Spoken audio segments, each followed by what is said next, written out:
Makoki Faktoriak ekoiztutako podcasta.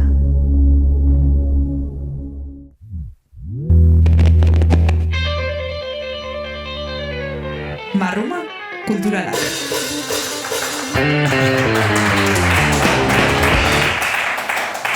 Vale, kaixo eta ongi etorri. Mi esker gerturatu zeraten guztioi.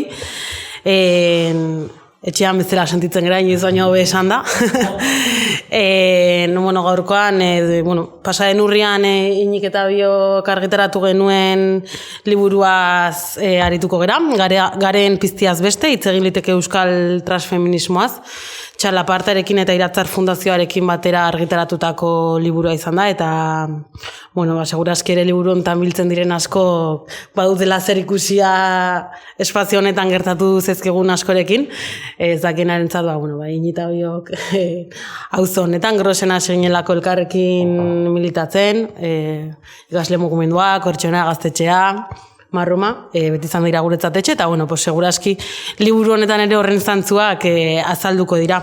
Gaurkoan pixka bat egingo dugu olako ibilbide bat liburuan zehar, ziurrenik gai asko ikutu gabe geldituko dira, baina gero ere izango dugu tartea hitz egiteko horren inguruan, eta besteren batean berriz etorri baldin magera ere, etorriko gera. Hasiko gera igual liburuaren izenburuaren azalpenarekin, gero igual sartuko gera gehiago, liburu honetan egiten dugun proposamen politikoaren markoaren azalpenarekin, emakume eta gizonen desagerpena, eta bar, ez sartuko sakon titular horretan. Gero arituko gera pixkat, askotan esaten dela azken aldian feminismoa mainstream bihurtu dela, eta korapio horretan barrena ibiliko gera.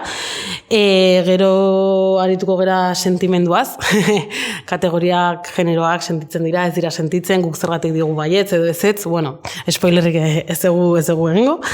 Gero pixka bat ere saiatuko gera sartzen, euskal feminismoaren eta euskal transfeminismoaren inguruko ibilbide batean barrena, nolabait guri oso garrantzitsua eritzen zaigulako genealogia presente izatea eta pixka bat onaino ekarri gaituen ibilbide hortaz hitz egitea. Gaur egun ere eragina duelako, gatu zen horrek. Eta azkenik, Donostira saiatuko gera ekartzen korapilo batzuk, eta lurreratzen alde genduko gera, gaur egun mugimendu transfeministan dauden hainbat korapilo, nola heldu daitezken edo, horren inguruan zerbait esaten, ez?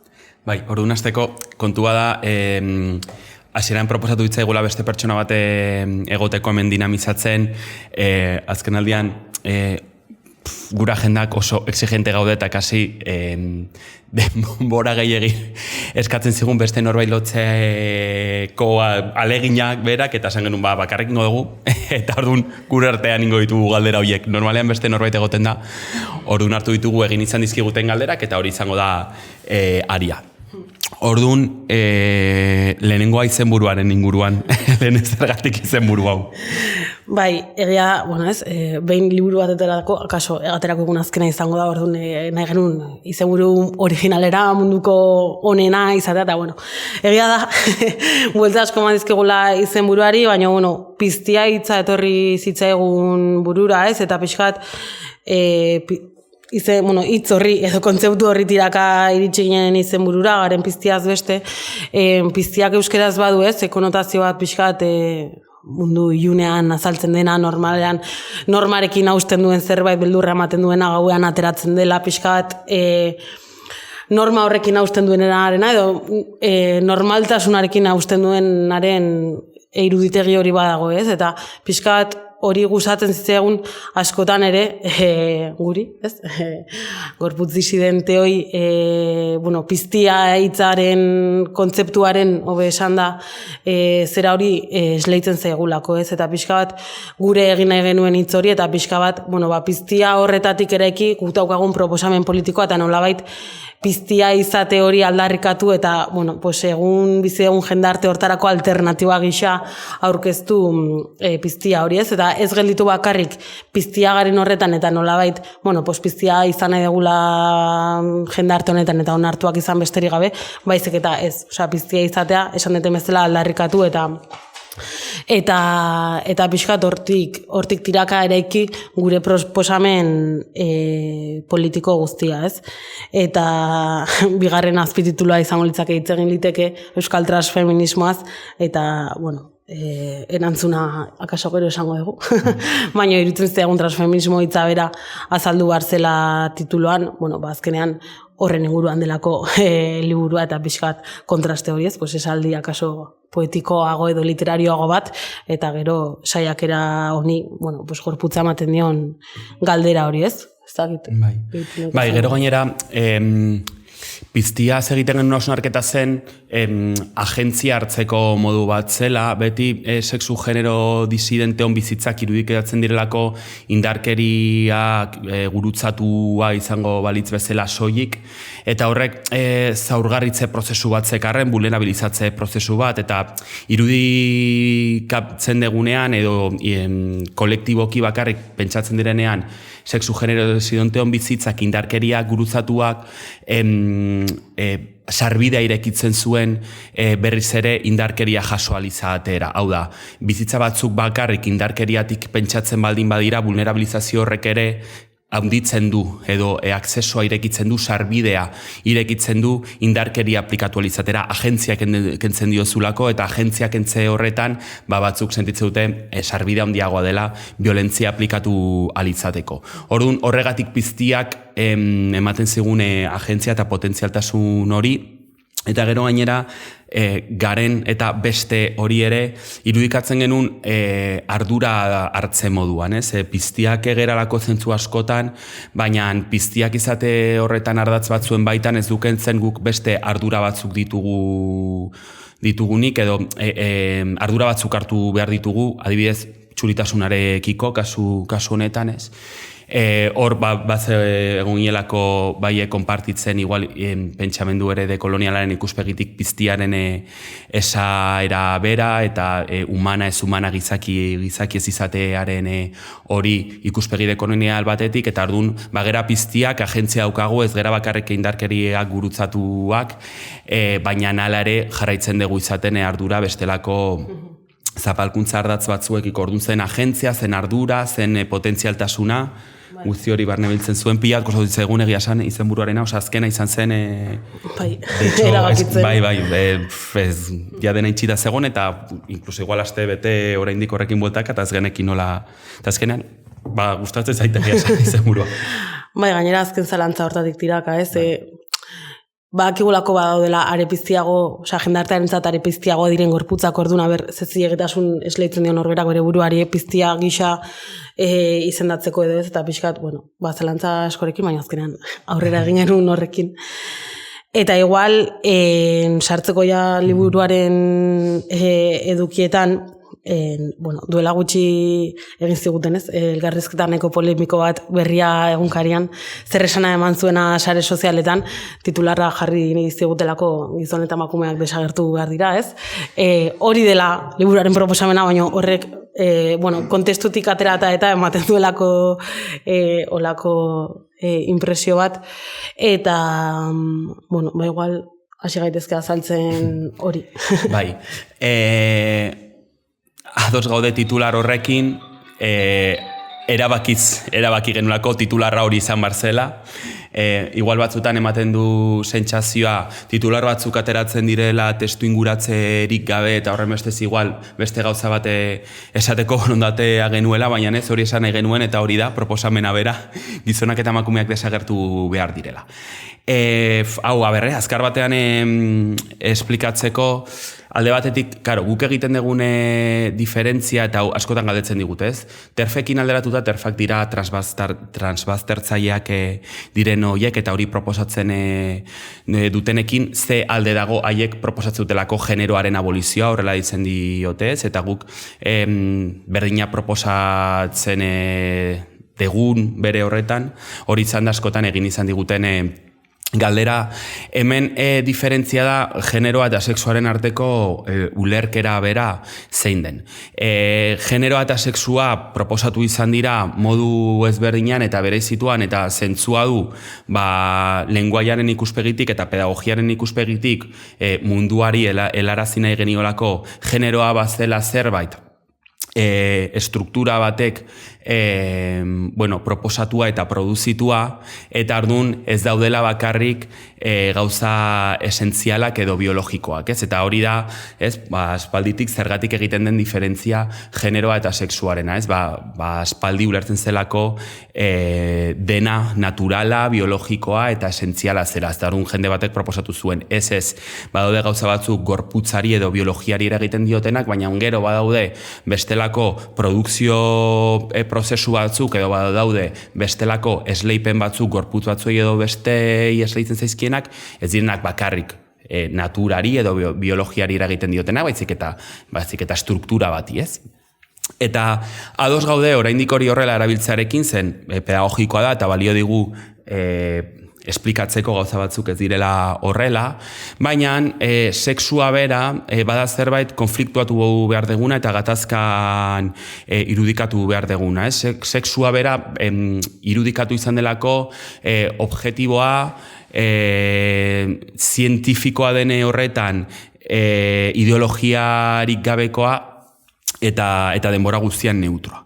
Eta ardun guk ez guri okurtu zaigulako, baizik eta aurretik dagoen eta orain dagoen jende askoren proposamenean oinarrituta, bai ikusten dugu sexua bera konfliktuatu behar dela, ez? Zergatik, sexua bera ideologia konkretu batek gurutzatzen duelako, ikusten dugulako gorputzen banaketa sexuatu bitarra, da, arrak eta meak produzitzearena batez ere medikuntza okzidentaletik eta okzidentaletik diogu, bestelako lurralde batzuetan segurazki egon direlako beste irakurketa batzuk, baina medikuntza okzidentaletik denbora guztian kategoria horiek egin direlako mugitarrean, ez? Arra eta mea. Kontua da banaketa hori, banaketa horrek interes politiko konkretu batzuk dituela. Adibidez, intersex adibideak, LGTBIQ+en intersex horrek ematen digu pista oso handi bat desmontatzeko biologiaren dikotomia bitar hori, arretamearen proposamene konkretu hori, badaudelako bestelako gorputz batzuk, genitalitateari eragiten diotenak, interpretazio kromosomikoari bestelako buelta ematen diotenak, edo korrelazio hormonalak bitartasunean sartu ezin direnak, ez? Adibidez, badaude gorputz intersex batzuk, nun genitalidadearen formak berak, ez?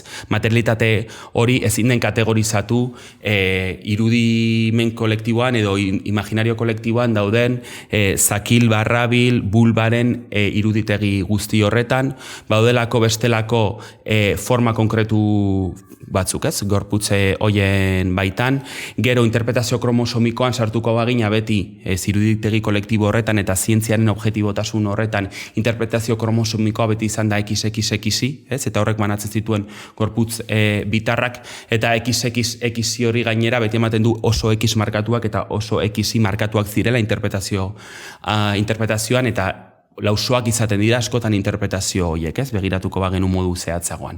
Eta gero gainera existitzen dira bestelako gorputz batzuk, zeinak bestelako interpretazio kromosomiko bat duten, eta igual, justo generazionetik gainera, ze ondo, porque ulertuko dezu, eta goatzen zeate, beti esaten zenean Ani Gartiburu XXI. Zakit norbait izonatzen dio, baina beti esaten zen Ani Gartiburu da XXI. Bai. Bueno, hori aipatzen zen askotan, ez?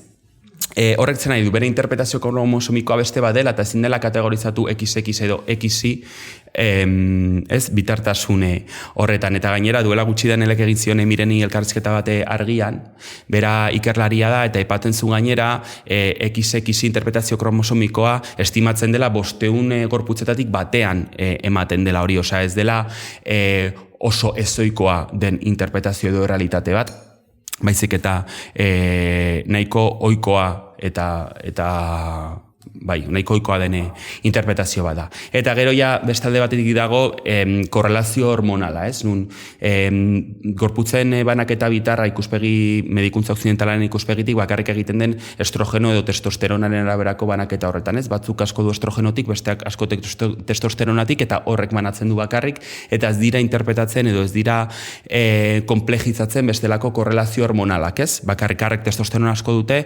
emeek estrogeno asko, eta bestelako gure korrelazio hormonala zein da, ez dakigu.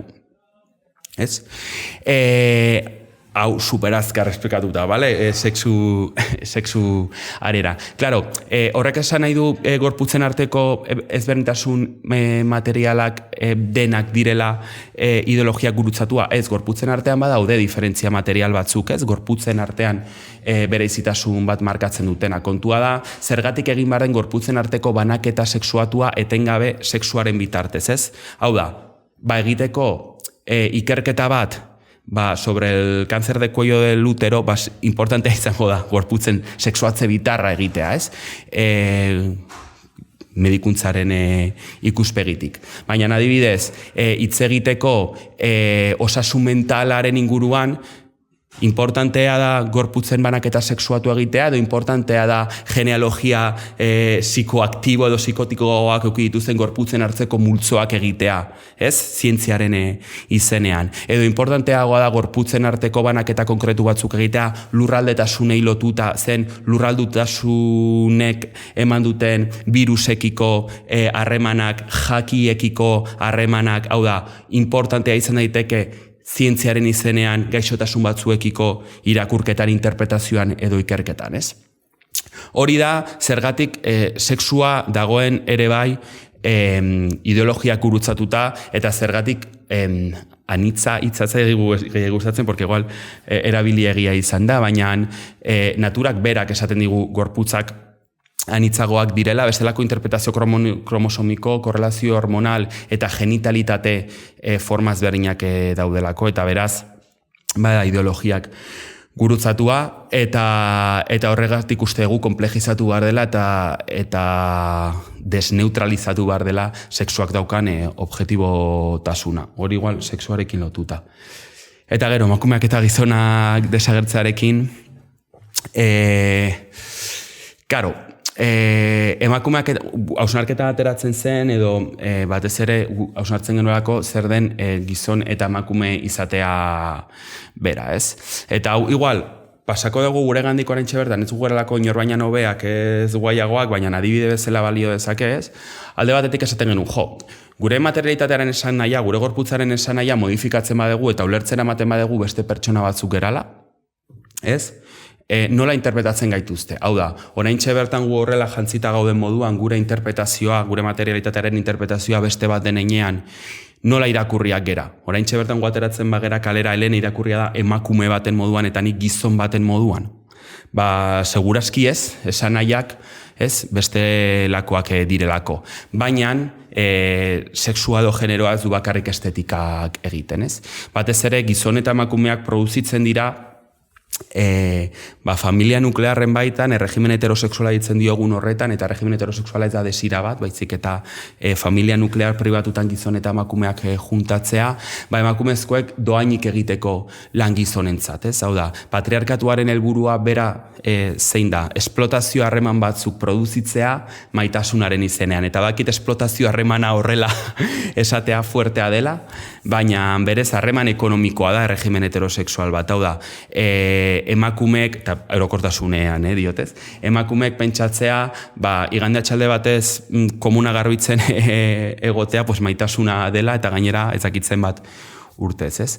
Horun, klaro, gorputz baten interpretazioa ez denean ez gizon eta emakumeen iruditegian sartzen, eta gainera, gure harremanak ez daude lotuta inungo emakumeren lan espropiazio horretatik, eta hau zaintzaren ikuspegitik, ezen zaintza ez da afektua eta maitasuna, zaintza lana da. Deslotzen geran horretan, zerk egiten gaitu emakume eta gizon, kasu horretan, ez? Gorputza genitalitate konkretu batek, kasuntan ez, porque imaginatu nik oraintxe bertan esaten badizuet, edo ez badakizu ez daukadan hankartean, ez? Osea, beste harremanak, munduarekiko harremanak beste batzuk dira. Horregatik diogu gizonak eta emakumeak desagertu behar direla, delako modu bakarra klase batek, kasuntan emakumeek gratis lanik ez egiteko gizonentzako, harreman ekonomiko batekin hausteko edo esplotazio harreman batekin hausteko proposamena delako, eta horrek bukatzen du indarkeriarekin, ez? Eta hau askotan esaten dugu, guk ez dugu eskatzen langile klasen eta burgesiaren arteko berdintasuna, klasen desagerpena eskatzen dugu. Eta horregatik gizon eta emakumeen arteko berdintasuna bere horretan, ez izan erreal edo erreala, falazia bat da. Osea, ezin da gertatu. Bai, osea, sartzen gerala baitare emakume eta gizonen ulertzen ditugula klase bezala baitare, ulertzen dugulako langiketa burgesen artean baitare menpeko harreman badagoela eta gizon eta emakumeen artean ere menpeko harreman bera dagoela eta menpeko harreman horiek bukatzeko nolabait gizon eta emakumeak kategoria gisa desagertu behar diren ideia horrekin gelditzen geralako, ez? Naiz eta badakigun kategoria horiek hain justu ere, batez ere emakumeen kasuan, indarkeria espezifikoak bizituztela emakume izate hutsagatik eta emakume kategoria desagertzearen alde egiten bago ere, emakume kategoria erabiltzearen alde egiten degula. Eta hemen sartuko gera igual gehiago kategoriaren estrategikotasunean, igual ondo azaldu duen bezala, ez? Azkenean, gure gorputzak esan nahi dunak dira. Eta esan nahi dunak dira materialki eta gero simbolikoki ere bai, ez? Naiz da, dikotomia hori konplejoagoa izan daiteken, ez? Eta guk nolabait emakume eta kategoria gizon horietatik urrundu nahi degulako, izendatzen gera askotan nahi degunean beste kategoria batzuetan, ez? Eta hau konplexuago da, baina ni izan daiteke boiera bat, baina ni izan daiteke pertsona ez bitar bat ere bai, ni izan daiteke gorputz trans bat nahi bat, osan nolabait, gorputzaren kategoria hori estrategikotasunetik ulertzen dugu, aldarrikapen gisa eta emakume eta gizon kategoria horietatik aldentzeko, baina beste batzuetan, adibidez, emakume gisa izendatu naiteke estrategikoa iruditzen bazait, espazio batean gizon eta emakumeen arteko lehia horretan edo indarkeria matxistaren aurka, adibidez, emakume bat erabiltzen dutenean Euskal Herrian, atera naiteke ni emakume gisa esatera ezakizzer, eta emakumeek bizituzten indarkeriak salatzera, eta bar, ez? Eta gero baitare kategorien estrategikotasuna, espazio eta momentu batzuetan ere indarkeria gutxiago jasateko, ez? Orduan, guk bi alde horietatik ulertzitugu kategoriak ere nolabait aldarrikapen gisa, baina beste alde batetik ere momentu batzuetan bizirauteko eta indarkeria gutxiago jasateko kategoria gisa, naiz eta badakigun guk aldugula kategoria batzuk aukeratu eta beste batzuetan badaudela bestelako ardatz edo kategorizazio batzuk nun ezin diren aukeratu eta horiek ere indarkeria batzuk sortzen dituzten, adibidez arrazializatua izatea eta horrek ja jartzen ditu ere beste kategoria batean. Bueno, osea, pixka bat guk jolasten dugu horretan eta badakigu oso konplexua dela, ez? Baina azken finean guk emakume eta gizonen kategorien desagerpenaren alde egiten dugu nolabait menpeko harreman horrekin hausteko proposamen politiko gisa. Naiz eta jakin, eta inik esan du indarkeriarekin amaituko genuela ez, baina jakin dela indarkeria mota konkretu batekin amaituko genukela. Naiz eta beste indarkeria batzuk berdin egongo lirateken, intersekzionalitateak esaten digun bezala ez, gorputz bakoitzean indarkeria asko gurutzatu daitezkelako eta gizon eta emakumeen desagerpenak ez lukelako de facto ekarriko gorputz batek bildu ditzak indarkeria guztiak desagertzea, ez? Eta nik usteet pixka bat beti guztan zet irakurtza parrafo bat Leslie Feinbergek idatzi zuena borrokalari transgeneroak liburuan. Leslie Feinberg idazle eta aktivista transfeminista bat izan zen eta zorionez katakrakek baditu euskaratuak bi liburu bat saiakera dena eta bestea eleberria borrokalari transgeneroak da bere saiakera. Eta pixka bat, badu hasieran parrafo bat, adierazten duena nola, emakume eta gizonetikat gorputz transgenero batean ze kategoria barne biltzen dituen adierazten duena, ez? Eta hala dio. Beren buruari transgenero deituta, liburu honetan izendatzen edo agertzen diren aktivista askori galdetu diet ea haien ustez nor dagoen sartuta aterki termino horren barnean.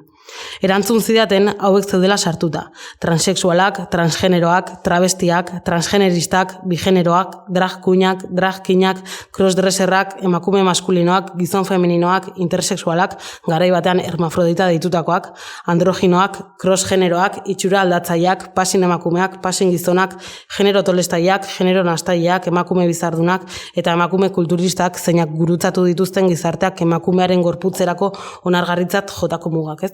Osea, hemen argia adierazten da zenbat kategorizazio posible egon daitezken gorputzen gainean, ez? Eta nolabait askok esan arren hau ala adieraztea gauza postmoderno eta identitarista bat dela, nolabait guk ulertzen ditugu kategoria guzti hauek alternatiba gisa, ez? Eta hor jartzen dugu guk indargunea.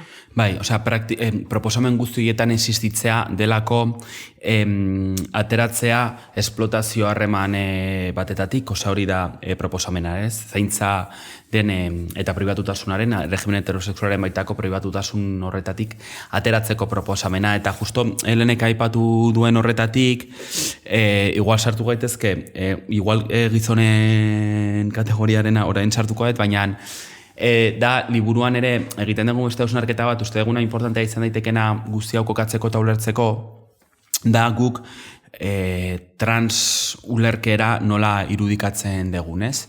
Eta zergatik proposatzen dugun guk trans habitatzeak izan daitezkela orain arte existitu direnak, baina askoz irekiagoak eta askoz habitableagoak, ez? Eta horrek ematen digula aukera deslotzeko emakume eta gizonetatik. Hau da, trans ulerkerak orain arte edo askotan ulertu izan dira helmuga bat zuten prozesu bezala, nun izango diren beti goranzko batean, hiperfeminizatze edo hipermaskulinizatze prozesu batean, eta gainera aukiko duten amaiera konkretu batez.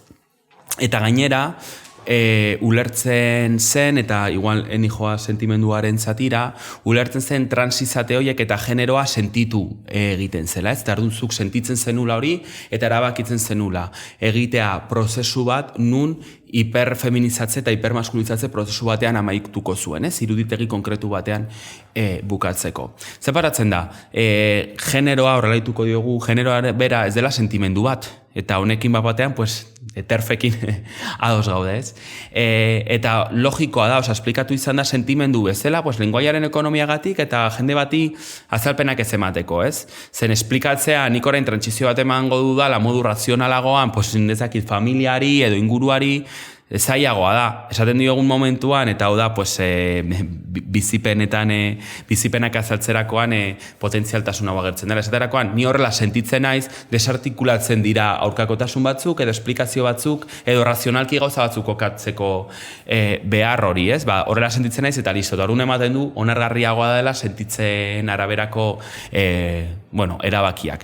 Baina, generoa bera, ez da sentimendu bat, da autoidentifikazio eta pertzepzio bat, eta hau erresa da ulertzen nazioaren ideiarekin, ez? Karo, jaiotzerakoan kontestu honetan adibidez, ez? Badago gure gorputzetan, gure psikean harreman primitibo bat guk euskalduntasuna sentitzeko modu esentzialean, ez da existitzen? Ez dago euskalduntasun sentimendu primitiborik zikean pasatzen dena, ez?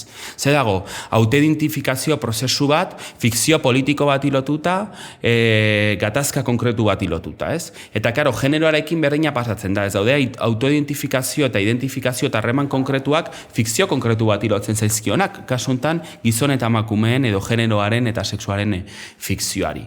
Orduan, klaro, guk generoa ez dugu sentitzen modu esentzialean, eta hau da lehenengo trampa, ez? Ematen dulako gu deslotzeko gauza batzuetaz sentitu behar degula modu inatoan, eta ez dugu hau modu inatoan sentitzen. Eta gainera, trans prozesuak horrela irudikatzen ditugunean espektatibak oso altuak dira, ez? Helmuga konkretu bat eta hiperfeminizatze edo maskulinizatze prozesuak gertatzen direnean gure buruan, eta hau ez da kritika, faltaria maso kritika normari, ez hipermaskulinizatzen edo hiperfeminizatzen diren transpertsonei. oso inaccesiblea da horrelako prozesuak egitea. Orduan, gure proposamena da transulerkerak ez imaginatzea trantsizio moduan edo helmuga bat edo norabide konkretu bat duten prozesuak bezala, baizik eta trantsizio prozesuak detrantsizio prozesuak direla. Hau da, gizon eta emakumetatik deslotzeko prozesuak, hori da transitatzea bera. Osea, detrantsizio bat egitea, deslotze prozesu bat. Ez da beste nonbaitera goazela, baizik eta deslotuko gerala gizon eta emakumeak izatetik, ez?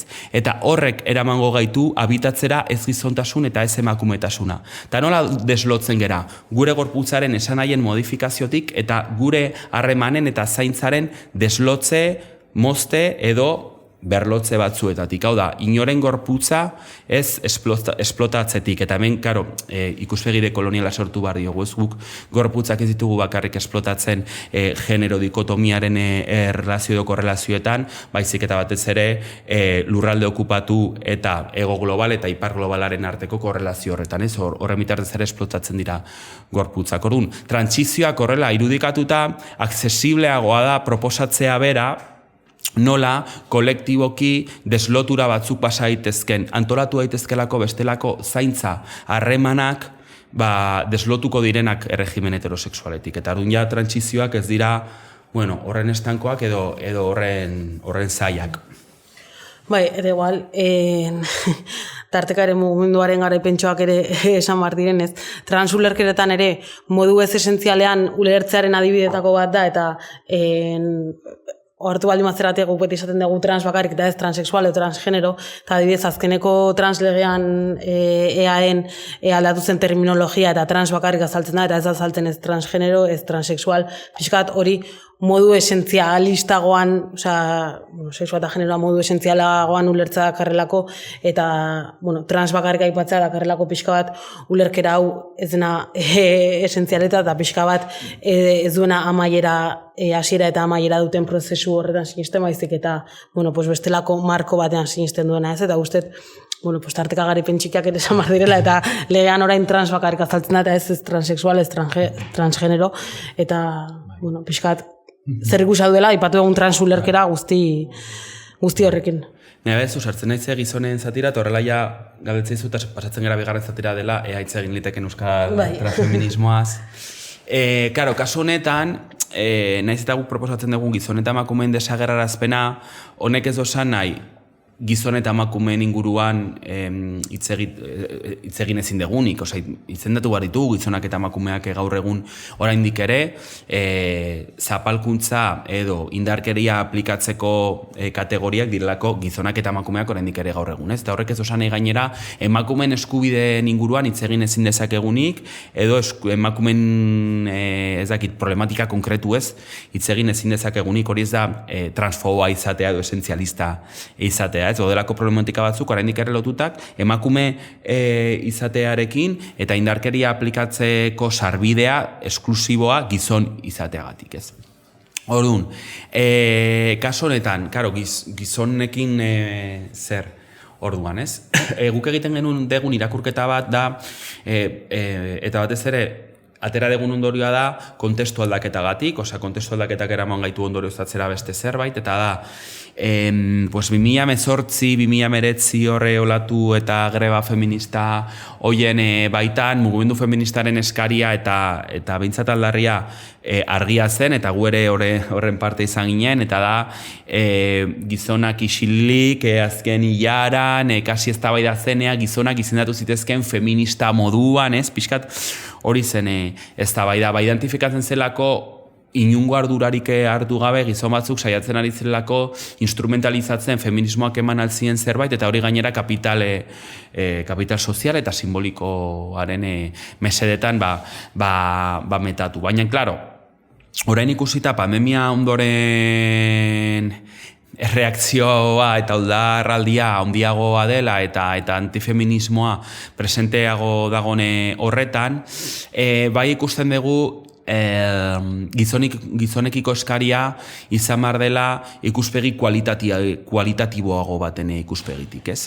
Identifikatzen genulako ere bai, espazio ezberdinetan, bigarren filan egotearen eta isilik egotearen aitzakiapean, gizonek ez zutela nahikoa iniziatiba hartzen indarkeria batzuen kudeaketari begira, ez? Eta orduan batean zerbait gertatu eta nik ezin dut kudeatu, emakumeak egun behar dilako lehen lerroan hau egiten, ez? Nik ezin dut zerbait komplejizatu edo konfliktuatu, gizona naizelako eta emakumeak egin barrutelako, ez? Nik ezin dut inkluso pentsatu eta teorizatu pasatzen zaizkian gauza batzuen inguruan, porque emakumeak egon behar dira lehen lerroan, ez? Orduan, bai uste dugu gizonak gaur egun agente aktibo moduan irudikatu behar ditugula, horrek ez du esan mugimendu batzuen sujetu izango direnik oraindik, gero oraindik. Baina bai agente aktibo bihurtu behar direla. Eta bihurtu behar direla agente aktibo irudikatzeko beraiek ideia feministen eroale moduan.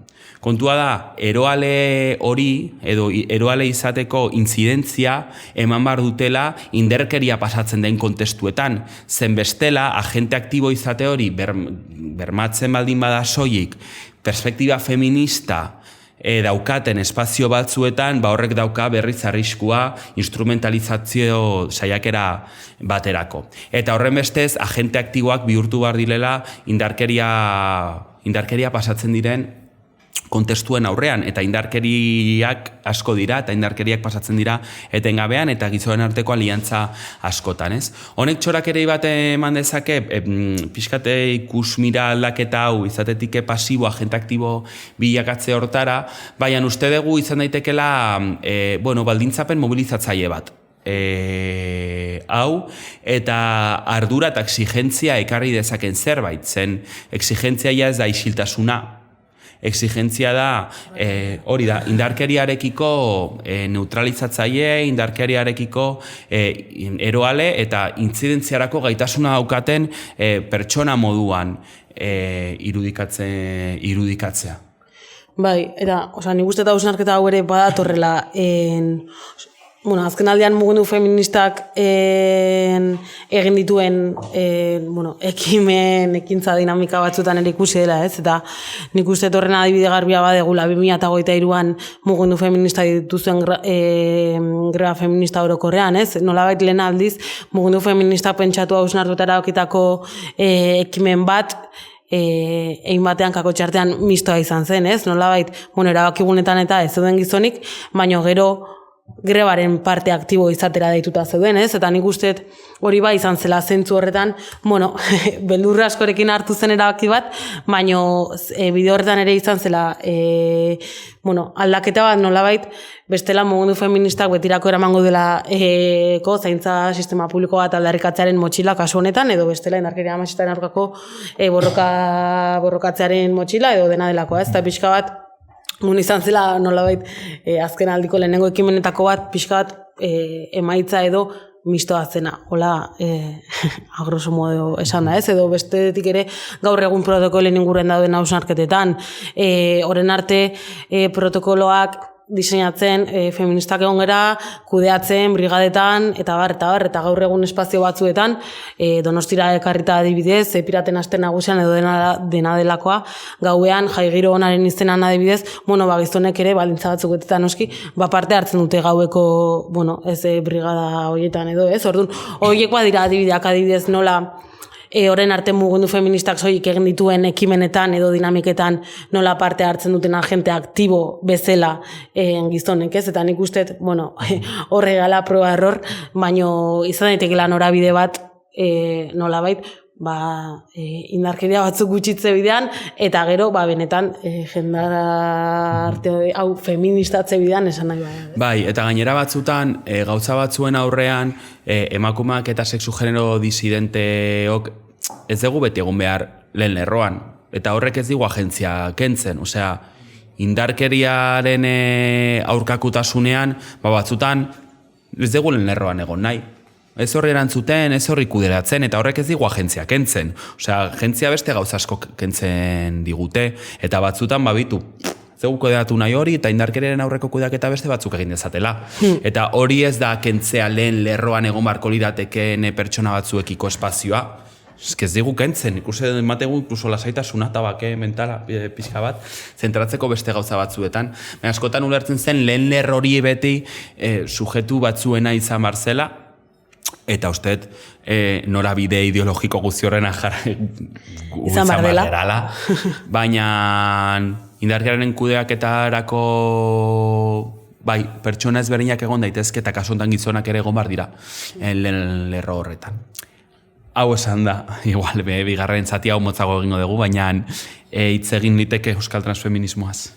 Bai, guke liburuan aipatzen dugu euskal transfeminismoaz hitz egin daitekeela, ez? Baina aurrekari bat jartzen diogu nolabait euskal feminismoaz hitz egin baldin badezakegu, euskal transfeminismoaz ere hitz egin behar degula, ez? Eta akaso zergatian gero sartuko naiz, baina usteet importantea dela lehen hasieran esan duten bezala, ez?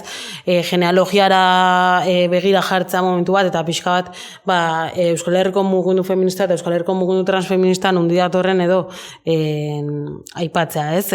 Normalean kontatzen da Euskal feminismoa 60. hamarkadan hasi zela, Ipar Euskal Herrian hasi zela, nahiz eta, duela pare bat aste berrian egin zioten enez gogoratzen ikerlariaren izena, elkarrezketa bat, eta esaten zuen Euskal Herriko mugimendu feminista hasten dela kontatzen euskal feminismoa 60. hamarkadatik, baina badaudela zantzuak 1919an ere ja mugimendu feminista antolatu bat existitzen zela, egontzelako alako emakume baten aldeko diru bilketa bat, eta oso ausarta dela esatea 60. hamarkadan hasi zela, baina akaso urrengo liburu batean esan marko dugu 1919an hasi zela, ez?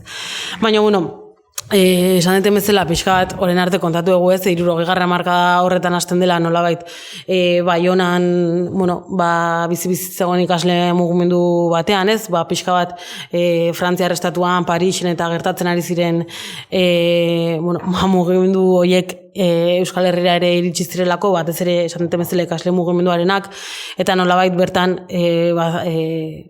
zeudela emakume batzuk nolabait adierazi zutena, ez? Nolabait nazio zapaldu izatearen eta hizkuntza zapaldu baten jabe izatearen ardatzak ere kontuan hartu behar zirela, eta nolabait lurralde honetan egiten zen feminismoa izan bartzela bi ardatz horiek ere gurutzatua, eta pixka bat intersekzionalitate horretara bidean, ez? Kontuan hartzeko, eta horrek ardaz zuen pixka eta zera horietako euskal feminismoa.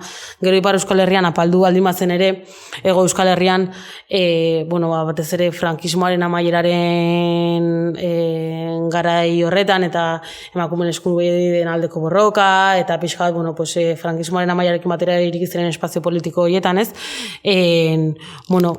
Hemengo mugimendu feminista ere hasi zelako nolabait ardazten mugimendua hizkuntza eta nazio zapaldu izatearen ardatz hoietatik ere, ez? Eta pixkat, hortikan gaur arte.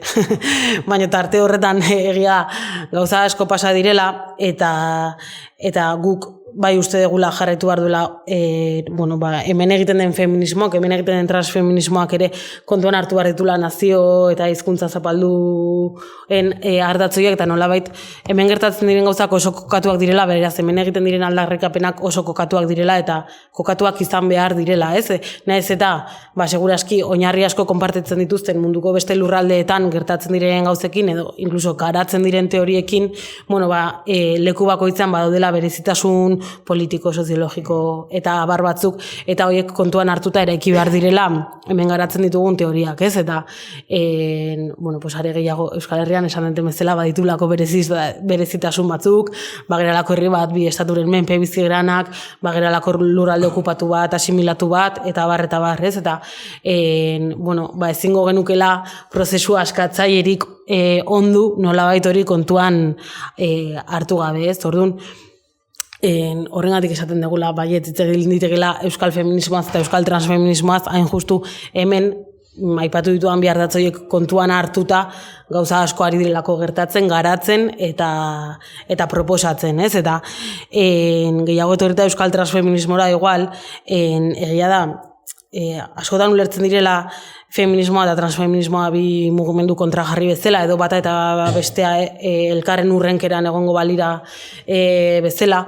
Guretzat ez dira ez mugimendu kontrajarriak, ez elkarren urrenkera diren ezer, guretzat, aterki eta txapel berean dauden mugimenduak dira, baina mugimendu bakoitzan landu izan diren gaiengatik, inkluso egon diren korapilo batzuengatik, batzutan importantea dena bereiztea, zer den gauza bat eta zer den bestea, baina gauza asko dituzte komunean, ez? Eta gaur egun mugimendu transfeministan lantzen diren gai asko euskal feminismoan ere hasieratik landu izan diren gaiak badira, osea, mugimendu lesbianista bere garaian, gaur egun mugimendu boieroa ditzen dioguna hasieratik egon da presente, egon dira lesbianen asambladak, eta Euskal Herriko jardunaldi feministetan familia nuklearren aurkako aldarriak egon dira, eta egia da, gai batzuk beti izan direla ere oso korapilatsuak euskal feminismoan, izan sujetuaren gaia, izan transaferaren gaia, eta ez? Eta horrengatik, gerora ere, segurazki egan sortzearekin batera, eta euskal transfeminismoa ere garatzen joan zen, ez? Baina konkretuki euskal transfeminismoa hitz egiteko guk esaten dugu pixka 80. hamarkadatik edo 2000. Urtetik aurrera has gaitezkela hizketan, ez? Segurazki 80. hamarkadan, Europako beste herrialde batzutatik naiz estatu batutatik etorritako korronte batzuk transfeminismoa jarri zutelako mahai gaina, pixkat emakume eta gizonen berdintasun hori lortzaz aparte, pixka bat jendartearen eraldaketa osorako proposamen gisa, eta nolabait, lehen esan dugu bezala kategorien estrategikotasuna, familia nuklearraren ulerkera, eta gizonen emakumeen desagerpena, eta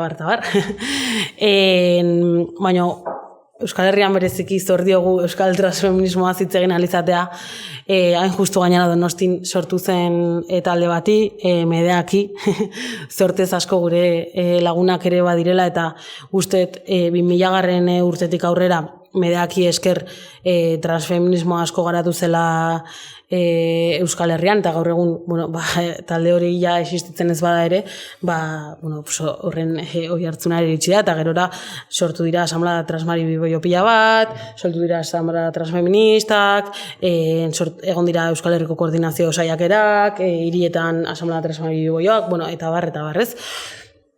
Horregatik diogu gaur egun ere hitz egin daitekela euskal transfeminismoaz, eta horregatik diogu ere esan duten bezala ez egula ulertzen euskal feminismoarekin kontra jartzen den mugimendu gisa, baizik eta oraintxe bertan elkarrelikatzen diren mugimendu gisa bezala, naiz eta gaur egun badaukagun korapilo bat, ez? Noiz deitzen dugu mugimendu transfeminista, noiz deitzen dugu mugimendu feminista,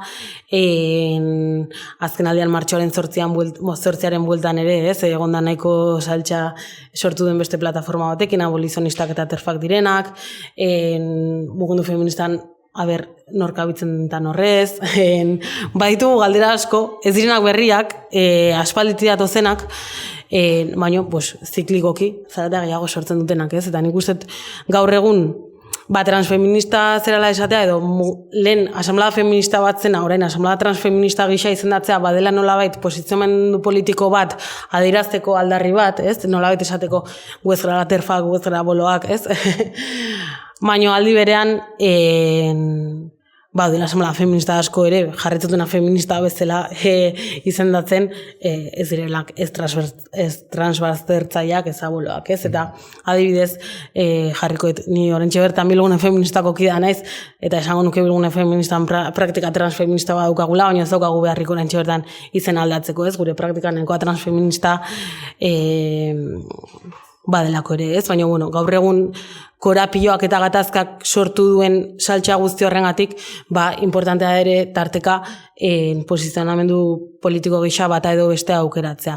Eta are gehiago, egiari zor, asamblea transmari biboioetan, edo mugimendu transfeministan eta asamblea feministan, ez dira gai berak lantzen beti, gau ez dute erdigunea aldarrikapen berdinek, agenda partekatua izan arren asanblada ezberdinetatik antolatzen dira gauzak, herri askotan ez?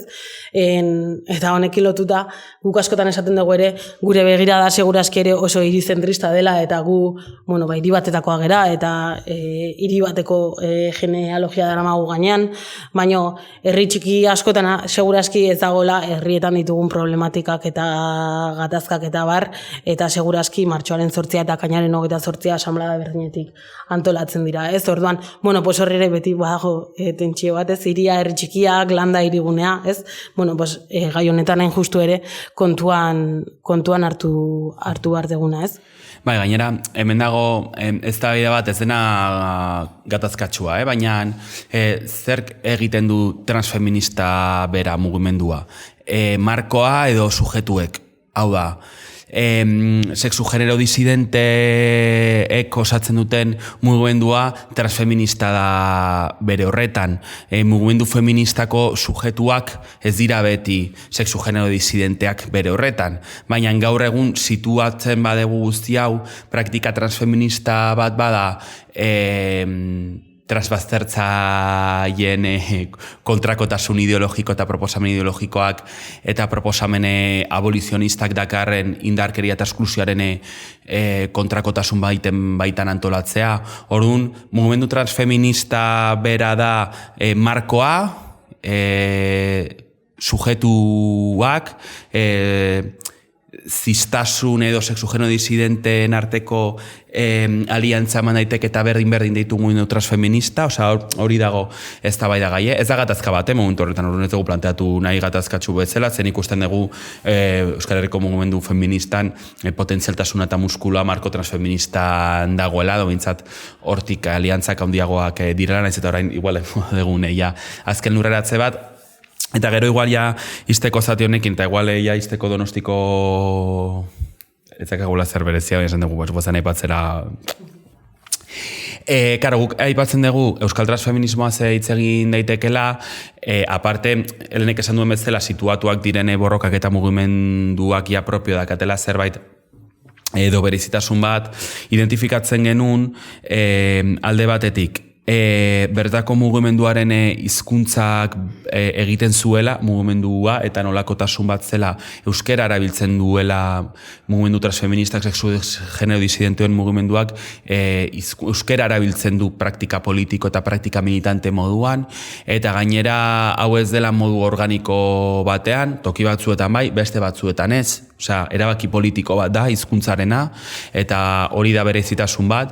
Gero beste bat identifikatzen genuna zen antolakuntzarako eta militatzeko joera, Euskal Herriako dauka genealogia konkretu bat egiten duena sarbidea antolakuntzarako, mugimendurako eta politizaziorako handiagoa izatea, eta horrek sortzen ditu baldintza batzuk muskulatura handiagoa izateko, Euskal Herrian behintzat, beste lurralde batzuekin alderatuta.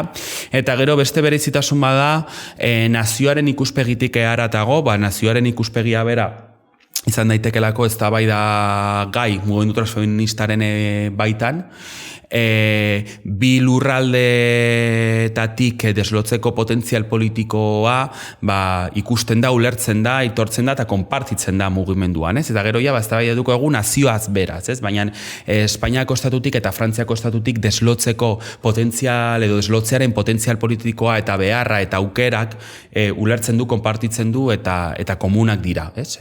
Mugimenduan, eta hiru ardatz horiek ere zehaztasune gehiagorekin hor aipatzen ditugu nolakotasune bezala.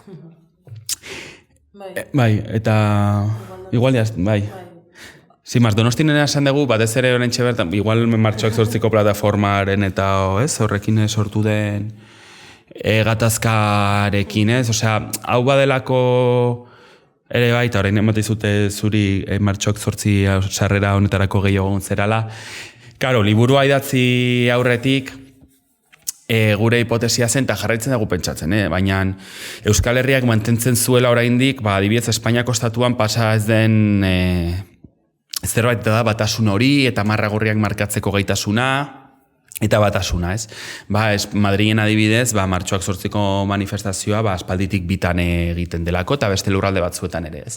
Eta karo, Euskal Herrian, oraindik ere, minimo komunek baldintzatzen dute, eta batasun hori mantentzen da.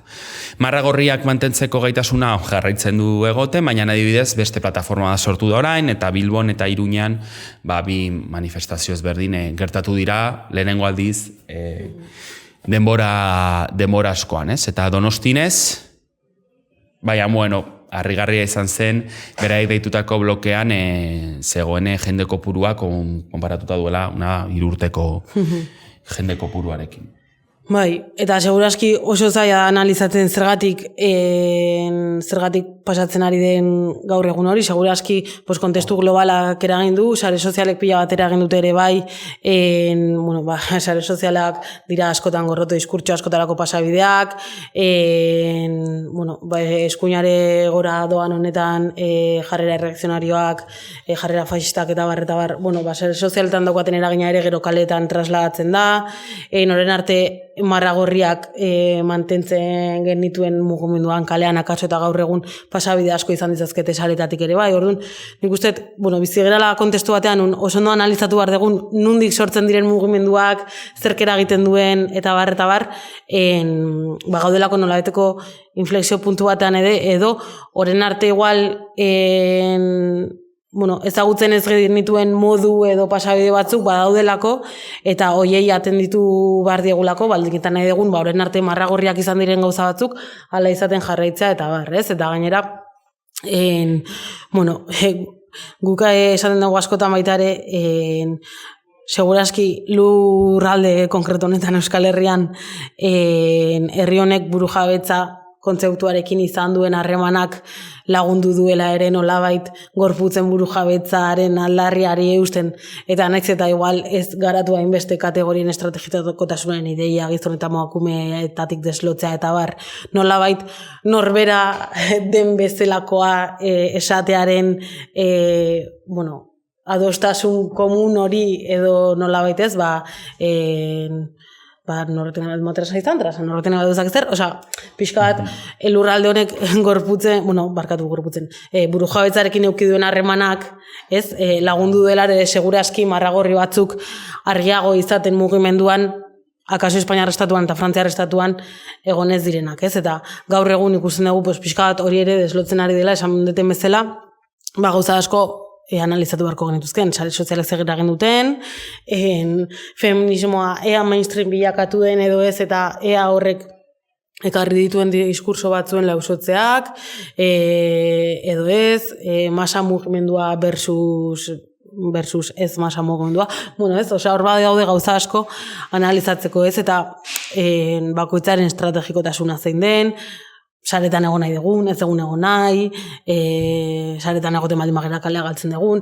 Hor daude nik usteet, segurazki ez, betiko erantzuna, important dena oreka, baina oreka zer da, ez? Eta segurazki gure artean ere erantzun gabeko galderak dira, eta desadostasunak ere baditu gure artean, ez? Baina, Donostira bueltatuz berriz, esango nuke, mugimendu feministak nahiz eta azaroaren 25 edo martxoak 8 baten jarraitzen duen jendea biltzen, igual barne giarraldetik segurazki ez gaudela 2018 batean bezala edo 2019 batean bezala, ez? Ginenean olatuaren goigoian, gerukegu pixkat pandemiak, badakigu zera egin zuen herri mugimenduetan, eta pixkat hortik suspertzen ari gerala, eta ez batzuek badiote berriz ere olatu baten gainera egotzen ari direla mugimendu feminista, ez?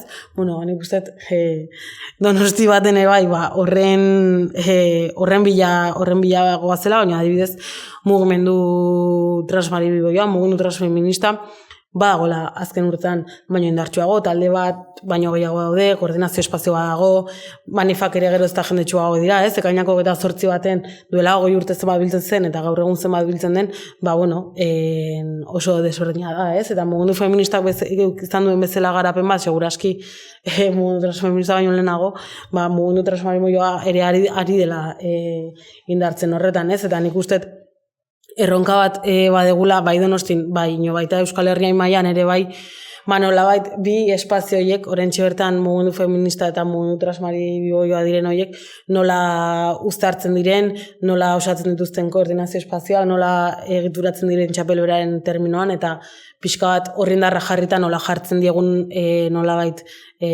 marra gorria da nola jartzen diegun arresi bat gorrotozko diskurtso batzuei, transbadaztertzaien diskurtsoei, eskuin muturrari, feminismo batzuei, eta bar, ez? Eta nik uste, hor, erronka asko azkagula, baina, aldi berean esateare bai, gaur egun Euskal Herriko mugimendu feminista, naiz mugimendu transfeminista berez, pasa mobilizatzaia handia duten bi mugimendu direla, kriston diskurtsoa garatzen ari direla esango genuke gure ustez, eta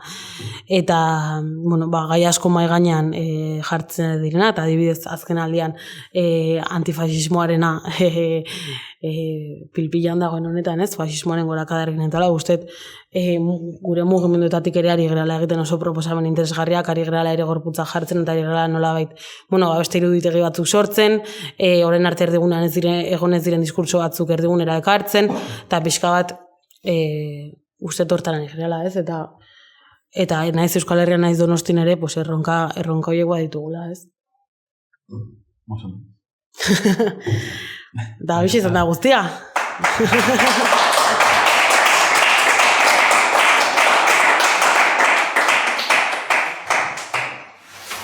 Ez ez eta. Kaixo. Bazkerrik asko, oso politea, oso nire eta oso bat argitu ditzki. Eta orain galdera, pixka bat egin nuke, ni estregatzerako naiz, gure konsignetan, gure erguruetan, konsigna baiago badago hori, independentzia, dibuja eta independentzia, sozialismo edo antzeko zerbait, gizarte hobeagoa, antikapitalista nire antik. Baina dago, independentzia hori onartuta dago, independentzia, sozialismoa, euskera, lehenako, nahi ez dutu eta gero feminista. Orduan, hemen ikasi dudanekin, galderaz zuzena. Zuek, nahiago zenukue, egotea Euskal Herria transfeminista. Entzulet ezan zutena. Horrendikan tendentzi moduan dago, eztabaida asko dago, baina ikusten duzu Euskal Herrian feminista bat izatea izango litzakela egokiagoa feminista baino feminista gau dagoen bezala, feminista jartzen. Hor ere, batazena edo jende gehiago, herri gehiago, nazio gehiago egiteko eta bat, zuzenagoa izango litzatezkoekin aldaketa horretara bideratzea eztabaida gizartean, euskal gizartean, Bai. Egia ez diogula egin gure galdera. Hau egin ez gala jarri hortan pentsatzen, motakoen ere, eta gero berrintxik zer dion. Gure herriaren utopia batean, seguraski guk transfeminista esaten dugu, baina guri ustet feminista jartzeak orentxe bertan ere balio digula, guk eduki bera ere sartzen diogulako horrez. Egia da, gero aldi berean, nola, segun ze termino erabili, jende batek konotazio bat edo beste ematen dion, eta gainera ikusita gaur egun ere, zuk ezkerra horretzala ipatu duzu, ez? Baina, ezkerra independentismora transfeminismotik ere jende gehiago batu den, eta uste izan dela duela urte batzuk ez bezala mugimendu independentistara batzeko beste pasabide bat gehiago transfeminismoa eta nolabait ekarpena egin diola mugimenduak mugimendu independentistari baita ere, seguraski transfeminista jarriko bagenu ere, jende gehiago ere batuko litzakela, ez? Gaur egun aterki bakoitzak daukan terminologiagatik, baina usteet oraintxe bertan ere ez dela gure lehentasuna eta trintxera feminista horrez transfeminista jartzea edo ez, guk hori gure barrean daramagu ez, baina bueno. Bai, ni ados nago horrekin, usteet izendapenak egin behar direla, izendapen horien potentzial politikoaren arabera, eta gainera izendapen horiek oraindik ere daukaten permeabilitate eta rekorrido gaitasunaren arabera, ez? Eta feminismo oraindik ere bada potentzial politiko handia daukan hitz bat, masa mobilizaziorako gaitasuna daukana, eta gainera lehenek esan duen bezala, situatua den horretan Euskal Herrian feminismoa hitzak berak badauka proposamen transfeministatik edo iruditegi proposamenetik gertuago dago, igual estatu mailako lurralde batzuetan feminismoak transfeminismotik ez duen bezala, ez? Ba, igual lotzen direlako gehiago feminismo konkretua, lurralde konkretu batzuetan bai proposamen abolizionista eta transbaztertzaiekin, ez? Baina, uste dut Euskal Herrian oraindik ez, termino utzi bar zaie ere rekorrido bat permeatzeko eta ikusteko nola funtzionatzen duten masan, eta igual aurrerago erabakia izango transfeminista erabiltzea vinkulatzeko, desvinkulatzeko edo permeabilitate bat eragiteko diskurtso batzuena. Momentu zadozago ez dela denentasuna eta gainera ez da gatazka bat, existitzen dena. Hori, izango balitz gatazka bat eta feminismoa edo transfeminismoa erabili bat batean bihurtu mugimenduaren barnean, mugimendu independentistaren barnean diot, transfeminismoari uko egiteko, transfeminismoak egiten dituen proposamenari uko egiteko eta feminismoa erabiltzeko trintxera moduan demagun diskurso transbaztertzaile bat eraikitzeko, orduan bai egingo genuke guk argi eta garbi transfeminismoa erabiltzearen apostu bat eta hor disputa batean sartuko ginen, ez? Baina gaur egun usteet oraindikan ez duela konotazio hori eta oraindikan ere feminismoan gauza asko daudela egiteko. Eta ez dugu lehia hori. Exacto.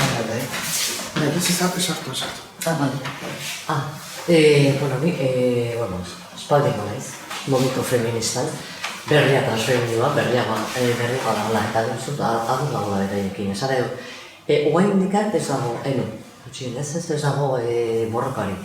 Ni, kasi berdin zait esatea feministan izela edo transfeministan izela, ez? Ez dago. Feminista izan ez, gara, dola berroi urte, eta 8 jotan ateratzen nintzalako bai, bedokatu ginen, gaur gehiago gara ez.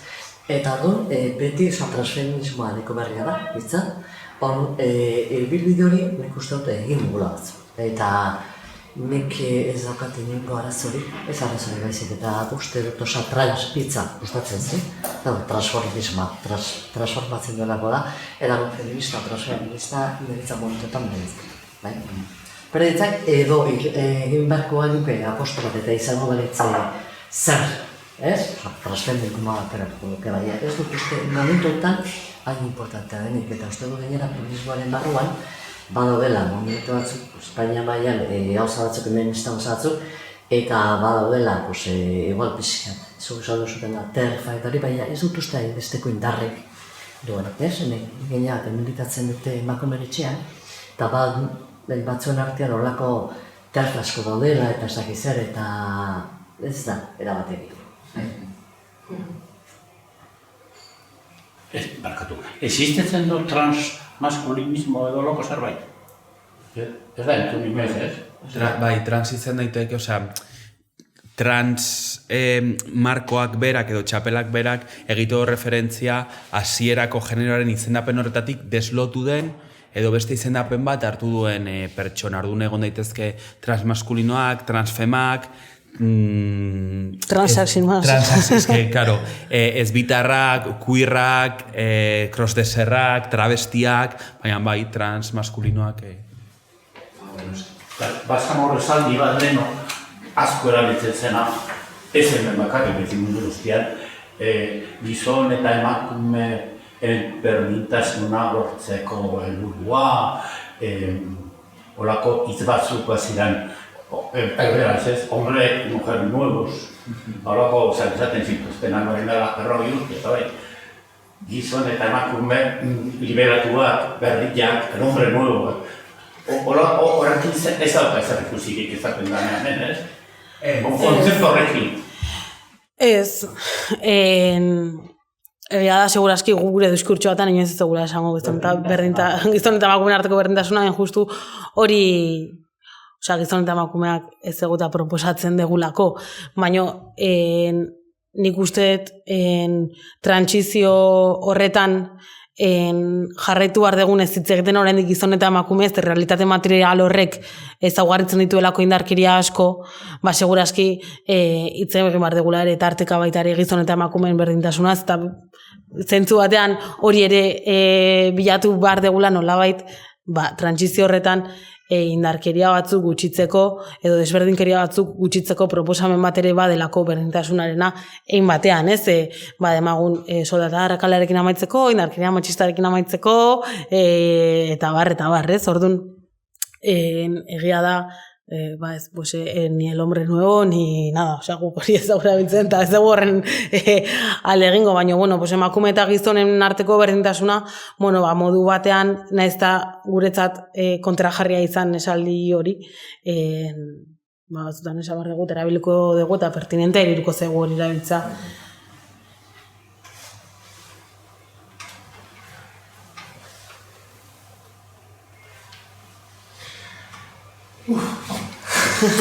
Berenik, norbaitek, horrenik liburu irakurritu animadu eta batez ere podcastan prestan talderentzako super azkar juntzate. Eta igual bedurra eman diezaioke norbaiti, digo bendatu gizon bezala ez dakit hemen etorkizunean desgizontuko beran batzuk edo, baina, bai komentatu nahi duela liburu zati, motxa dela ulergarria da, ondo ulertzen da liburu bat da, 107 orrialde eskaz dauzka, baina ez da azkar irakurtzen zati, parrafoak bintzen ematen zu pentsateko. Oso babitsua da, eta ezakit zuen kasuan nola izan da liburua opien artean idaztearena, zenbat, dena idatzi ondoren zenbat borratu behar den juteko ala raiz edo lortzeko mami hori bakarrik, baina egia da pixkat lasai irakurtzeko liburua dela eta nire aldetik eskerrik asko zeratik. Gainean, daude galdera batzuk titularretatik aratago, gizon eta emakumeen desagertzeak eta bat erantzuten dezu hemen, bai, hori da, igual objektiboa, baina oraindik ez gaude hori bilatzen eta daude erantzun batzuk, inkluso LGTBIQ+, hori zergatik liburuan ez zuen erabiltzen eta erantzunak liburuan daude, beraz gomendatzen liburu irakurtza, baina galdera hor utzi duena, nola izan da zuen arteak liburu hau idazteak. A ber, egia. Esan marraukagu, igual esan dezunarekin hasieran, egia orain oso azkar jungerala eta pixkat susto ematen dula, hau kontatzen dugunean, hitzez egiten dugunean, laburpen bezala, benetan irakurrita askoz hobeto ulertzen dela, porque rekorridoa erresagoa da, egia, askotan esan digute, wow, que susto, baina gero guk gainera, beti esaten dugu, ez dugula pedagogikoak izan nahi, eta gero jendeak esan digu, beti esaten zu hau, eta gero oso pedagogikoak zerate liburuan. Ez degunean ez dugu pedagogikoak izan nahi da gai honekin aurreikusten delako guk egin behar degula kriston rekorridoak hasi esplikatzera arte zer den L, zer den G, ez? Eta idazten denean, kasu honetan, ez? Bildumaren kasuan geopolitikaren inguruan, segurazki ez da aurreikusten norbaitek esplikatu behar duela kasi zer den geo. Ez? Eta horregatik, zergatik gure horrek ikusten zaigu pedagogikoagoak izan behar izatearen, ez? Gero egia esan digutela, usteet narratiba nahiko harina dela gerturatzeko gaira, zike pixkat beldur hori kentzeko.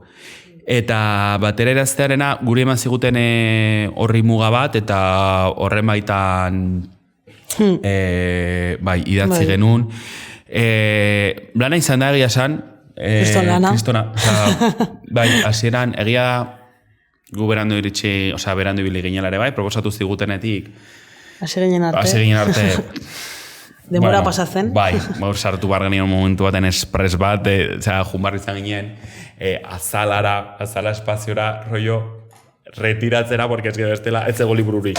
Hori ere gure kulpa, porque ez ginen... Ezakien antzat azala da kreazio espazio bat, araban dagona langraitz inguruan oso polita. Ez du aukera izan juteko, bungaluak eta horai lebadazkan eba ez du jun aixiak etera besterik gabe, baina egon aldiak egin daitezkere bai artistek eta asko egiten dituzte, orduan hemen eraipatzen dugu, eskerrik asko azala espazioari. Bai, eta Idoia Zabaleta ezagutzen dugu feminista etiketa eta... Bai, Eta orduan jumar izan ginen aste bete horrea, eta horren genuen lehenengo eskema bat, eta gero banatu genitun zatiak, eta gero ere egin ditugu beste asteburu pasa batzuk. Baina, bueno, neko erresa izan da. Osea, bakoitza bere zatia irakurri ekarpenak egin, luzeagoa izan da esango nuke zuzenketa prozesua. Guk ez dugulako sekula liburu bat idatzi eta, bueno, txalapartako kide bat, Inigo Satrustegi izan da gure editorea, eta bueno, esaten zugun markatu, baina hau irakurrile batentzat zaila da, hau horrela idatzi, idazkera hobeto, bestea, orduan, gehiago desesperatu gera, zuzenketa fasean, idazte fasean, baino, izan delako, zuzenketaren gainean, zuzenketa bakoitzan esaldi berri bat bururatzen zaizu, baina gero hori zuzentzen dizute berriro, bueno, nik uste hori izan dela askoz komplexuagoa, baina bestela, eskema orokor bat egin, eta gero bakoitza bere zatia garatu, eta elkar ondo ulertu, erresa izan da. Bai, eta bete esate guz, elkarrekin izango ez balit, segurazki igual ez genuke zaidatziko, eta erresa izan da, hasieran geldura genunea bakoitzan estiloa oso ezberdina izango zen eta etzen, oso desadostasun gutxiok ditugu eta ditugun gutxiak aipatzen dira hor igual korapio ditugu. Bai. Eta hori osaitzen da batez ere, baina errebisioa zelako ideologikoa eta gero ja hizkuntzari zegokiona, ez? Orduan, karo, lagun batzuei pasa lehenengo egiteko errepaso bat, ez? Pues jo que se hasiera batean edo Juleri pasa, ez? Edo Mijori pasa eta egon ziren prozesu batzuk ideologikoki, gero txalapartak egin zuena, baina gero eskatu genien nene minarte txerita da nene sari ugarteri egiteko, eta orduan begira da bikoitza zuten, bai hizkuntzarena, bai emarkoarena, oza, guk ere filtratu degula nahita, oza, dedikatu diogulako denbora, eta gira momentu baten desesperantea izan zela, guk uste genulako kainerako zuzenketa guztiak ekiko genitula, eta orain digandoen abuztuak 11 goatzen naiz, igande gau batez goizeko 12 nire etxean kristomeroarekin, en plan, jazta, eske berintza egu, en plan, rollo, berentzaigu jazta, jutea errorekin berentzaigu. Osea, hor baitzen zen pixka desesperantea, baina... Bai, abertegiari zor oso ondo ezagutzen gera, uste ez daula kasi sekretu gure artean, osea, 2 urteko gelatik elkarrekin gaude orduan, segurazki erresa izan da ere horrengatik, osea, badakigulako oso ondo bakoitzak nola funtzionatzen duen eta batek hau esaten duen zer esan nahi duen, edo hau esaten duen zer, orduan... Bueno, ere txukun gelditu da, eta ez dira dotatzen, osea, ez dakit, bakoitzak garatu zenten zati bat, baina gero bien artean idatzi, baina egia da ez dela lesikoki eta horrela dena nahiko homogeneoa. Eta, bueno, ez dakit, galdera gehiagorik ez horrela dago, txalapartan erosi dezakezuen liburua, taberna uste baten bat dagoela, hemen batzua dauzkagu, eta mira, oso gomendagarria, eskerrik asko. Zuei.